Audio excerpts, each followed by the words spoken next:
নমস্কার, সুমিতা ক্যান্সার অভিনন্দন। তো আজকে হচ্ছে 1 সেপ্টেম্বর, আমরা আছি নর্থ বেঙ্গল মেডিকেল কলেজ এবং হসপিটালে। আপনারা দেখতেই পাচ্ছেন আমার সাথে একজন দিদি আছে। দিদি, তোমাকে সুমিতা ক্যান্সার হসপিটালে অনেক অনেক ওয়েলকাম। তোমার নামটা যদি বলো। আমার বাড়ি ওনাদের দিদির কিন্তু রেকটাম ক্যান্সার হয়েছিল এবং দিদির কথাগুলো আমরা শুনে নেব আমাদের প্রোগ্রামটায়, যে দিদির কী অসুবিধা দিদি ভোগ করেছিল। দিদি, এতক্ষণ তো তোমার সাথে আমরা তোমার নাম তোমার বাড়ি আমরা জানলাম। তো দিদি বলেছিল তোমার রেকটাম ক্যান্সার হয়েছিল। কী করে তুমি বুঝতে কী লক্ষণ ছিল তোমার? কিচ্ছু খেতে পারিনি আমি 3 মাস চা খেয়েছি। তো তোমার পায়খানা থেকে ব্লিডিং পায়খানা হতোই না, বন্ধ হয়ে গেছে।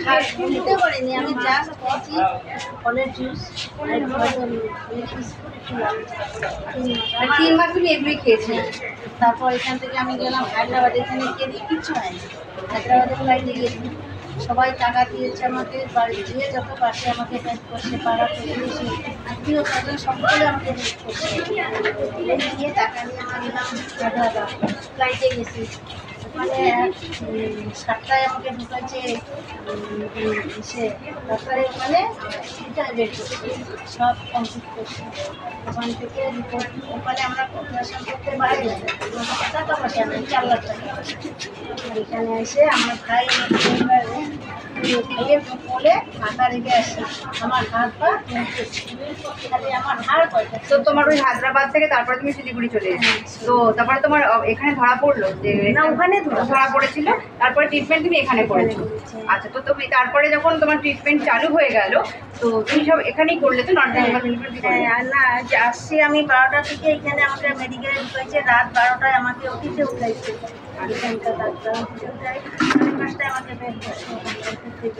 5.5 ঘন্টা লাগছে আমার অপারেশন করতে। 72 ঘন্টা পর আমার জ্ঞান ফিরে দেখি আমার এদিকে সবাই শুনতেছে। আমি তো জানি না কি ডাক্তার বলছি, দেখি মা তোমার 3 মাস এদিকে পায়খানা হবে। তারপর হয়ে গেল, আমি কিছু একটা দিন পর্যন্ত যখন আমার জ্ঞান ফিরছে, আমার আসতে আমার হাঁটতে বসতে খাইতে আমার 3 মাস পরে আমার আসছে। এখন তো তুমি নর্মাল খাবার খেতে পারছো, এখন তোমার পায়খানা কোনো সমস্যা হচ্ছে না? আমার ঠিক হয়েছে, এই যে মে মাসে 5 তারিখে আমাকে বেলটা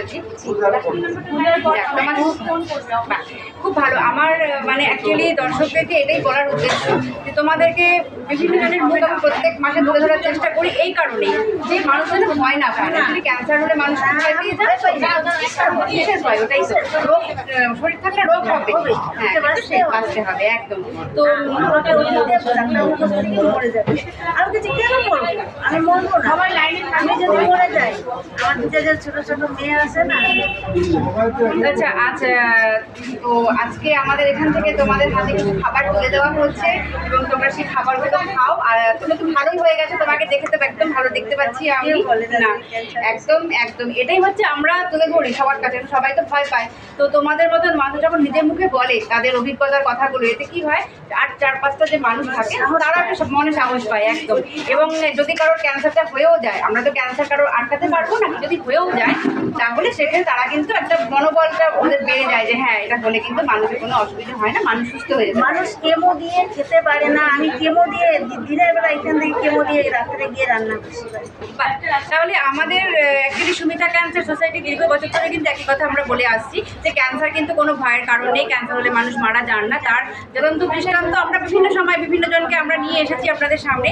আজকেও একজন দিদিকে আমি সামনে নিয়ে এসেছি, দিদির রেকটাম ক্যান্সার হয়েছিল। দিদি কিন্তু এখন একদম সুস্থ এবং উনি নিজের মুখে আপনারা শুনছেন কি দিদি কী বললেন।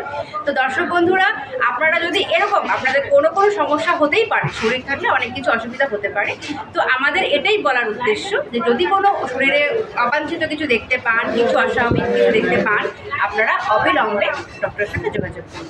ভালো থাকবেন।